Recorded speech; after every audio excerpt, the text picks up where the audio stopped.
नमस्कार दोस्तों, स्वागत करता हूं आप सभी का अपने YouTube चैनल पर।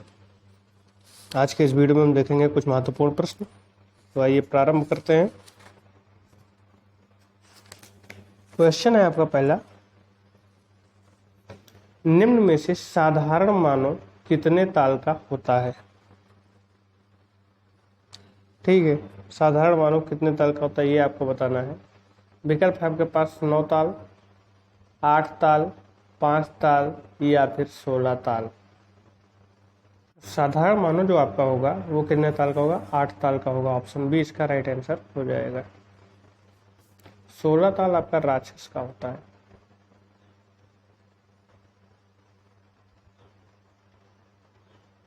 नेक्स्ट है, मंदिरों का निर्माण कला का विकास किस काल में हुआ? ठीक, ऑप्शन आपको दिया गया है शुंग काल में, चालुक्य काल में, गुप्त काल में या फिर चोल काल में। मंदिरों का निर्माण कला का जो विकास हुआ है वो किस काल में हुआ है? तो ये आपका हुआ है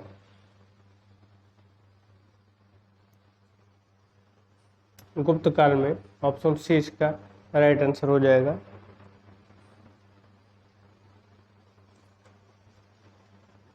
बढ़ते हैं अगले प्रश्न की ओर।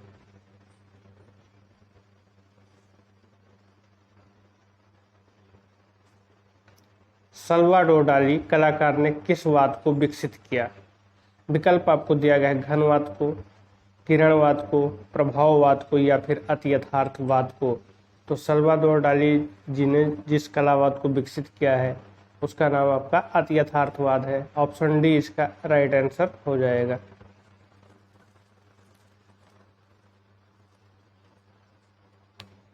बढ़ते हैं अगले प्रश्न की ओर। किस कला शैली में पीला रंग स्वर्ग का प्रतीक है? विकल्प है आपके पास रोकाको, रोमनस्क, बाइजेंटाइन या फिर गोथिक। पीला रंग स्वर्ग का प्रतीक किस कला शैली में माना गया है? तो ये आपका बाइजेंटाइन शैली में माना गया है पीला रंग स्वर्ग का प्रतीक। ऑप्शन सी इसका राइट आंसर हो जाएगा।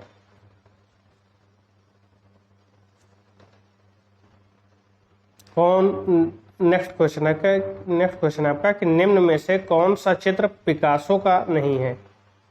विकल्प आपको दिया गया है वायलिन वादक, 3 संगीतज्ञ, एवं भी दोनों, बीमार लड़की। तो इसमें जो आपका बीमार लड़की है वो पिकासो का चित्र नहीं है। बाकी आपका वायलिन वादक तथा 3 संगीतज्ञ जो है वो आपका पिकासो का चित्र है। ठीक है, वायलिन वादक और 3 संगीतज्ञ पिकासो का चित्र है, लेकिन जो बीमार लड़की है वो पिकासो का चित्र नहीं है। बढ़ते हैं अगले प्रश्न की ओर। दो वकील नामक चित्र किस कलाकार का है? ऑप्शन ए है दोमी, ऑप्शन बी है ब्राक, ऑप्शन सी है मातिस और ऑप्शन डी है जॉर्ज कीट। दो वकील नामक चित्र किस कलाकार का है?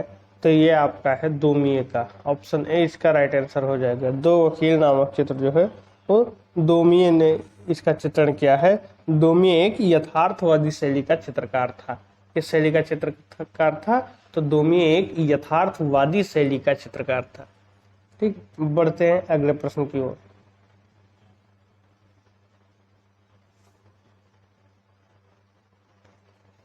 घनवादी चित्रकला शैली में आकृतियों को किस रूप में बनाया जाता है? घनवादी चित्रकला में आकृतियों को किस रूप में बनाया जाता है? ऑप्शन आपको दिया गया है आयताकार रूप में, बौने आकार रूप में, घन व शंख रूप में या फिर मोटे व छोटे आकार में। घनवादी चित्रकला में जो आकृति बनाई जाती है वो किस रूप में बनाई जाती है? तो ये घन व शंखों के रूप में बनाई जाती है। ऑप्शन सी इसका क्या हो जाएगा? राइट आंसर हो जाएगा। जो घनवादी शैली है उसमें चित्रों को घन, छोटे छोटे घन या शंखों के रूप में बनाया जाता है। नेक्स्ट है, भविष्यवादी आधुनिक कला आंदोलन को किसके द्वारा विकसित किया गया? भविष्यवादी आधुनिक कला आंदोलन को किसके द्वारा विकसित किया गया? ऑप्शन आपको दिया गया है जर्मन कलाकारों के द्वारा, इटालियन कलाकारों के द्वारा, फ्रांसीसी कलाकारों के द्वारा या फिर रसिया कलाकारों के द्वारा। भविष्यवादी आधुनिक कला आंदोलन को किसके द्वारा विकसित किया गया था? तो ये आपका इटालियन कलाकारों के द्वारा विकसित किया गया था। ऑप्शन बी इसका राइट आंसर हो जाएगा। ये किस पर आधारित था?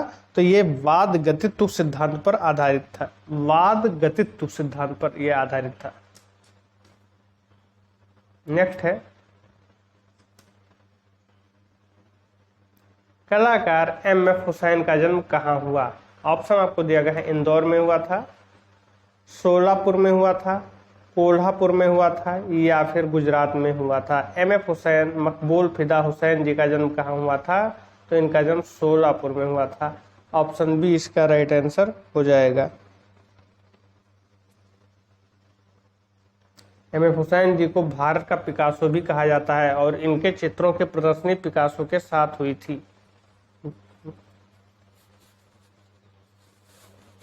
नेक्स्ट है आपका, कौन सा कलाकार लखनऊ कला व शिल्प महाविद्यालय का प्राचार्य रहा है? नेक्स्ट क्वेश्चन क्या है आपका, कौन सा कलाकार लखनऊ कला व शिल्प महाविद्यालय का प्राचार्य रहा है? ऑप्शन आपको दिया गया है, नंदलाल बोस, यामिनी राय, अपर्णा कौर, या फिर असित कुमार।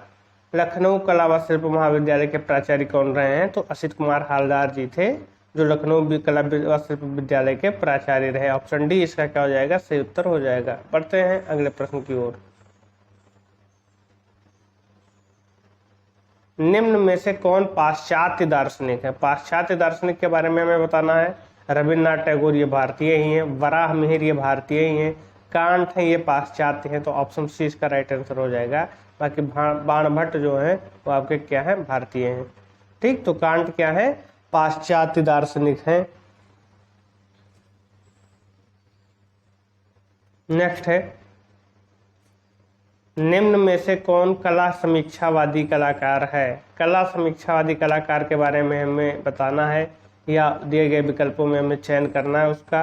विकल्प आपको दिया गया है, नंदलाल, रामचंद्र शुक्ल, मदन लाल नागर, या फिर कमल कृष्ण। कला समीक्षावादी या समीक्षा, जो कला की समीक्षा करते हैं वो कौन से कलाकार हैं?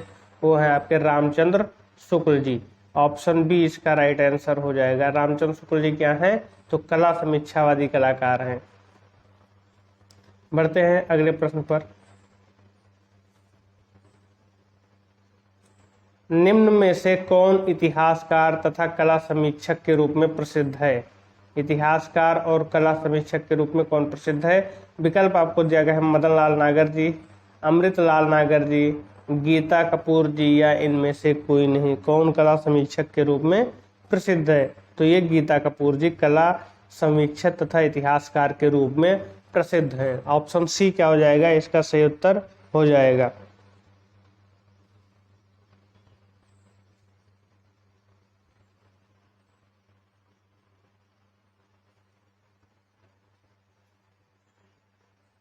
बढ़ते हैं अगले प्रश्न की ओर।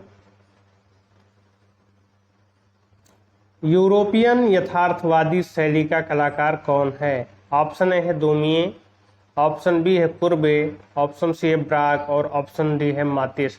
यूरोपियन यथार्थवादी शैली का कलाकार कौन है? तो यूरोपियन यथार्थवादी शैली के प्रमुख कलाकार कुर्बे जी थे। ऑप्शन बी इसका राइट आंसर हो जाएगा।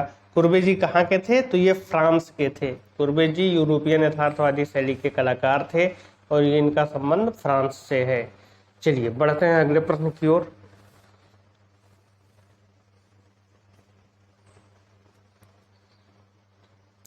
युद्ध की बीभत्स घटनाओं का चित्रांकन किस कलाकार ने किया?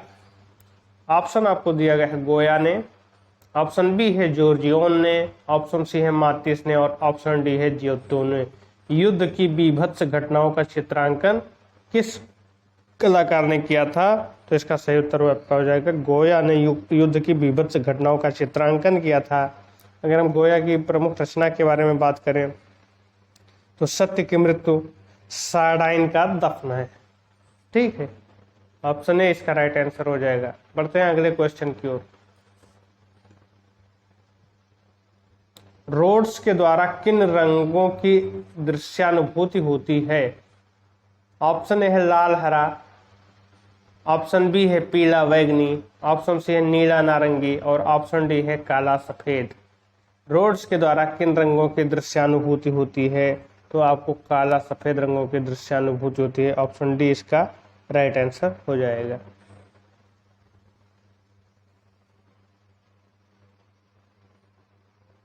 रोड्स होता क्या है? तो रोड्स आपकी आंखों का एक पार्ट है, जैसे रेटिना है, कोन्स है, उसी प्रकार आपका रोड्स भी होता है। तो काला और सफेद रंगों की दृश्यानुभूति आपकी रोड्स के माध्यम से होती है। नेक्स्ट है पेपर कागज के छोटे छोटे टुकड़े कतरन को धरातल पर चिपका कर चित्रण करना क्या कहलाता है? पेपर कागज के छोटे छोटे टुकड़े कतरन को धरातल पर चिपका कर चित्रण करना क्या कहलाता है?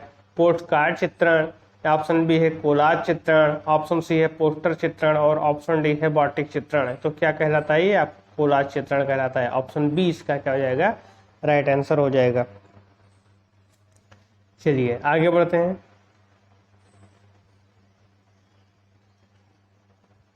निम्न में से कौन चित्रकार नहीं है? विकल्प आपको दिया गया है धनराज भगत, नंदलाल बोस, के हेब्बर और अमृतलाल नागर। निम्न में से कौन चित्रकार नहीं है? तो आपने सुना होगा एक पुस्तक है गदर के फूल, उसके लेखक कौन है? अमृतलाल नागर जी। ठीक है, तो अमृतलाल नागर जी क्या है? चित्रकार नहीं है, बल्कि एक ये साहित्यकार हैं। ऑप्शन डी इसका राइट आंसर हो जाएगा। चलिए आगे बढ़ते हैं। बादामी की गुफाएं किस राज्य में स्थित हैं? विकल्प आपको दिया गया है कर्नाटक, मध्य प्रदेश, छत्तीसगढ़ या फिर इनमें से कोई नहीं। बादामी की जो गुफाएं हैं वो किस राज्य में स्थित हैं? तो बादामी की गुफाएं आपकी कर्नाटक राज्य में स्थित हैं। इस गुफा में कुल 4 गुफाएं हैं, जिसमें 3 गुफाएं ब्राह्मण धर्म की और 1 गुफा जैन धर्म की है। तो ऑप्शन ए इसका राइट आंसर हो जाएगा कि बादामी की गुफाएं कर्नाटक राज्य में स्थित है। चलिए आगे बढ़ते हैं। मूर्ति कला में कितने आयाम होते हैं? ऑप्शन ए है 2 आयाम, ऑप्शन बी है 3 आयाम, ऑप्शन सी है 4th आयाम और ऑप्शन डी है इनमें से कोई नहीं। 4th आयाम की बात ही नहीं है। 2 आयाम आपका चित्रकला में होता है और 3 आयाम मूर्तिकला में होता है। जहाँ पर लंबाई चौड़ाई गहराई तीनों प्रयोग की जाती है वहाँ आपका 3 आयामी रहेगा, और जहाँ पर सिर्फ लंबाई चौड़ाई का प्रयोग किया जाएगा वहाँ आपका 2 आयामी रहेगा। तो मूर्तिकला में तीनों प्रयोग होता है, तो ऑप्शन बी इसका राइट आंसर हो जाएगा कि मूर्तिकला 3 आयामी कला है। चलिए आगे बढ़ते हैं। रंगोली कहाँ की लोक कला है? ऑप्शन ए है गुजरात की, ऑप्शन बी है बंगाल की, ऑप्शन सी है महाराष्ट्र की और ऑप्शन डी है राजस्थान की। रंगोली जो है वो कहाँ की लोक कला है? तो रंगोली आपकी महाराष्ट्र की लोक कला है। ऑप्शन सी इसका राइट आंसर हो जाएगा।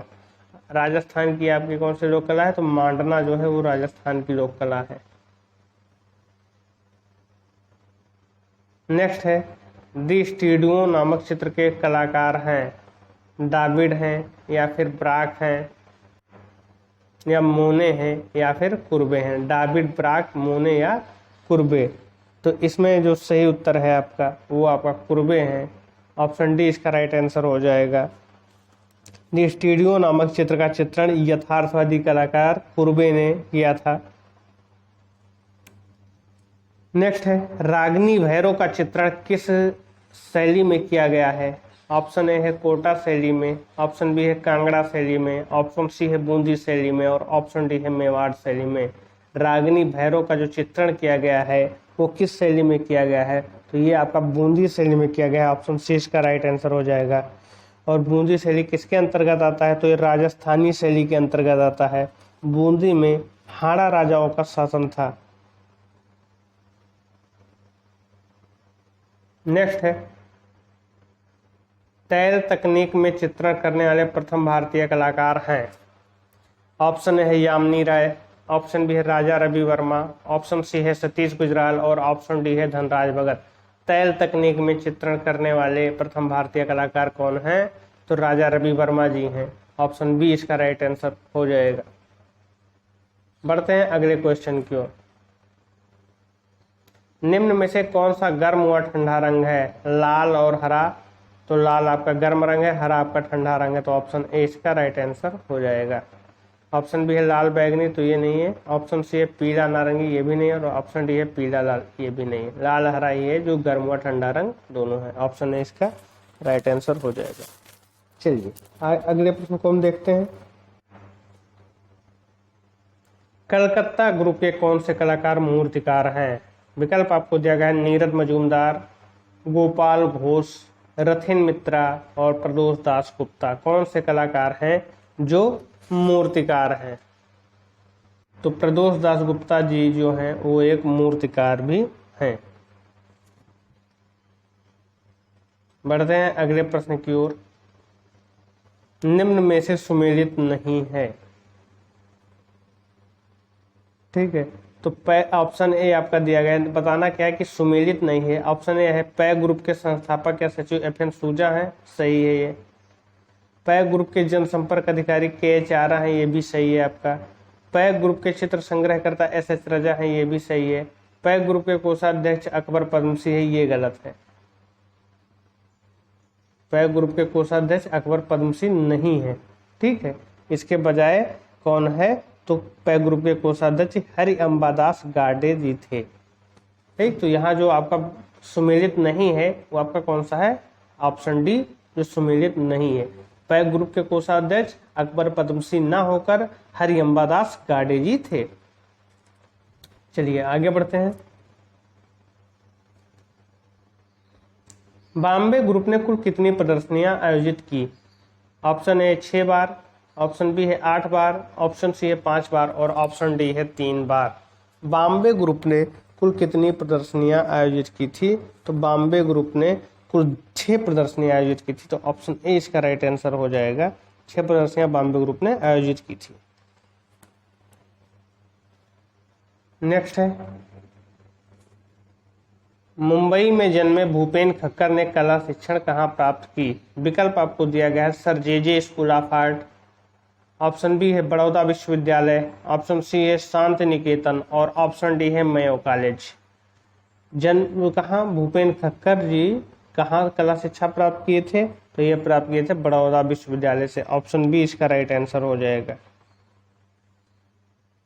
नेक्स्ट है, तैयब मेहता का जन्म कहाँ हुआ था? ऑप्शन ए है कोलकाता, ऑप्शन बी है गुजरात, ऑप्शन सी है मुंबई और ऑप्शन डी है बंगाल। तैयब मेहता जी का जन्म कहाँ हुआ था?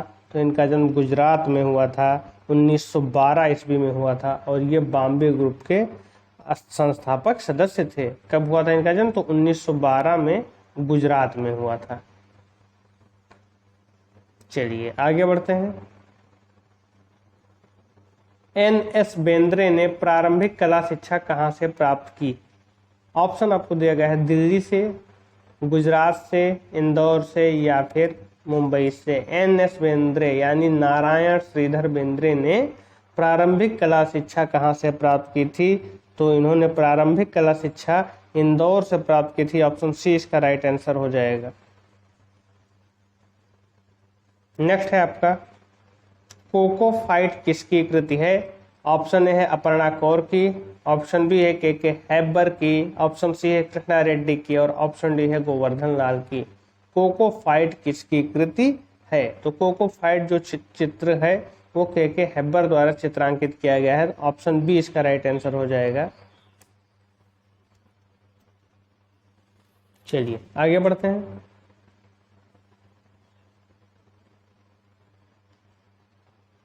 संतोष ने कविता, नाटक और निबंध किस भाषा में लिखे?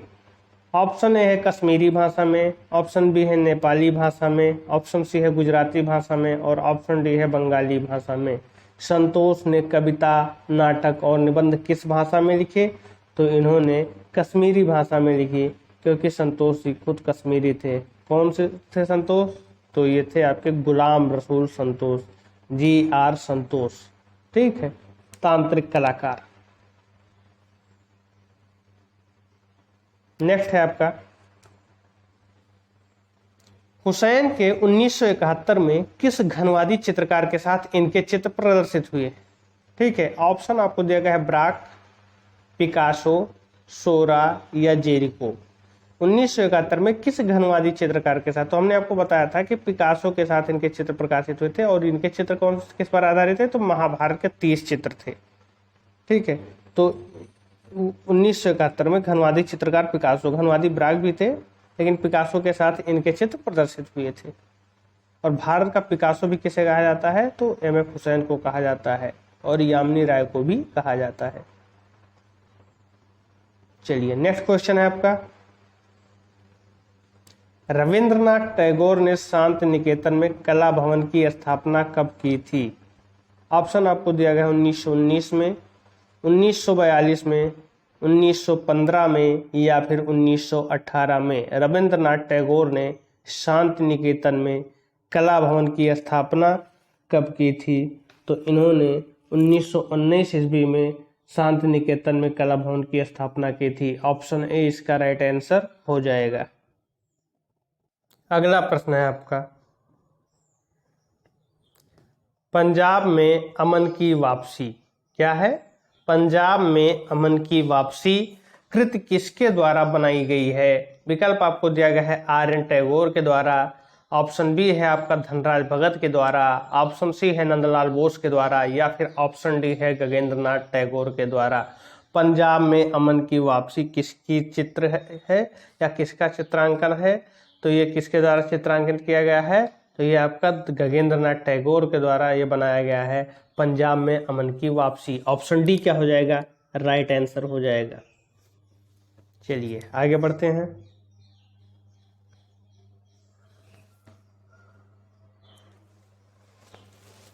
नेक्स्ट क्वेश्चन है आपका, कौन आधुनिक चित्रकार स्याह कलम से चित्र बनाता था? ऑप्शन आपको दिया गया है RN. Tagore, GN. Tagore, R.R.. Verma, Ajit Kumar.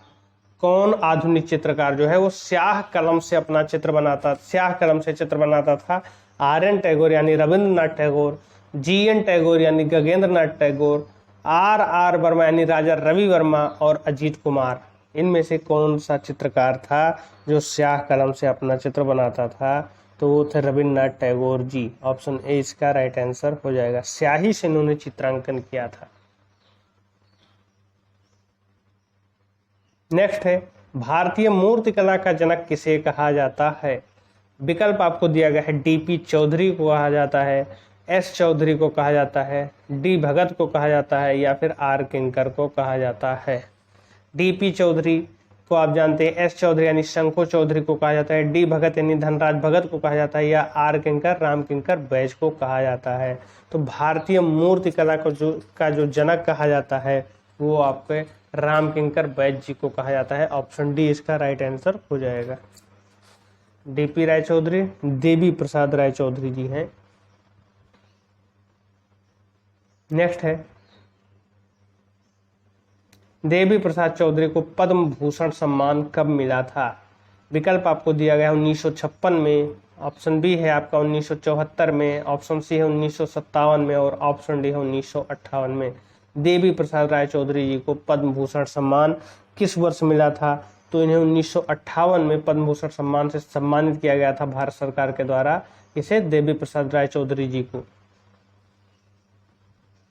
Next है आपका, अमरावती स्तूप की खोज किसने की थी? विकल्प आपको दिया गया है कर्नल मैकेंजी ने, जोसेफ ने, जी.आर. हंटर ने या फिर इनमें से कोई नहीं। अमरावती स्तूप की खोज किसने की थी? तो अमरावती स्तूप जो कि कहाँ पर है? आंध्र प्रदेश में है। इसकी खोज कर्नल मैकेंजी ने की थी। ऑप्शन ए इसका राइट आंसर हो जाएगा। कर्नल मैकेंजी ने अमरावती स्तूप की खोज की थी। चलिए आगे बढ़ते हैं। 10 कुमार चरित्र के रचनाकार हैं। ऑप्शन ए है भवभूति हैं, ऑप्शन बी है नंदलाल बोस हैं, ऑप्शन सी है दंडी हैं और ऑप्शन डी है बाणभट्ट हैं। 10 कुमार चरित्र के रचनाकार कौन हैं? तो 10 कुमार चरित्र के रचनाकार आचार्य दंडी जी हैं। ऑप्शन सी इसका राइट आंसर हो जाएगा।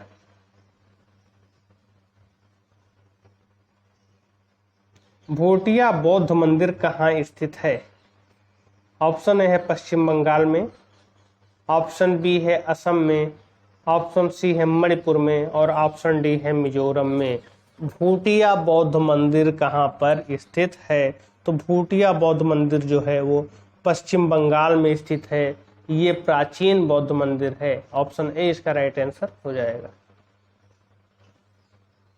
नेक्स्ट है, राजपुताना म्यूजियम कहाँ स्थित है? ऑप्शन ए है चंबा में, ऑप्शन बी है जयपुर में, ऑप्शन सी है अजमेर में और ऑप्शन डी है आगरा में। राजपुताना म्यूजियम कहाँ स्थित है? तो राजपुताना जो म्यूजियम है वो आपका अजमेर में स्थित है और अजमेर आपका कहाँ है? राजस्थान में है। ऑप्शन सी इसका राइट आंसर हो जाएगा। नेक्स्ट है,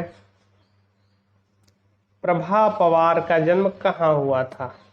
ऑप्शन ए है ग्वालियर में, ऑप्शन बी है कोटा में, ऑप्शन सी है दिल्ली में और ऑप्शन डी है बूंदी में।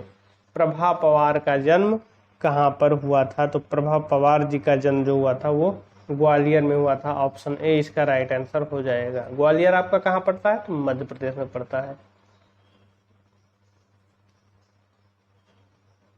नेक्स्ट है, कंबोडिया स्थित अंकोर वाट मंदिर किस देवता को समर्पित है?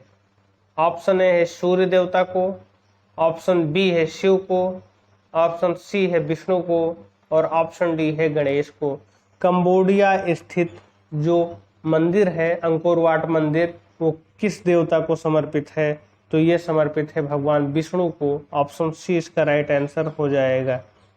यहाँ की दीवालों पर रामायण के दृश्य भी उत्कीर्ण किए गए हैं। चलिए आगे बढ़ते हैं। एशियाटिक सोसाइटी कहाँ स्थित है? ऑप्शन आपको दिया गया है कोलकाता में, नई दिल्ली में, मुंबई में या फिर मद्रास में। एशियाटिक सोसाइटी जो है वो कहाँ स्थित है? तो ये आपका कोलकाता में स्थित है। ऑप्शन ए इसका राइट आंसर हो जाएगा।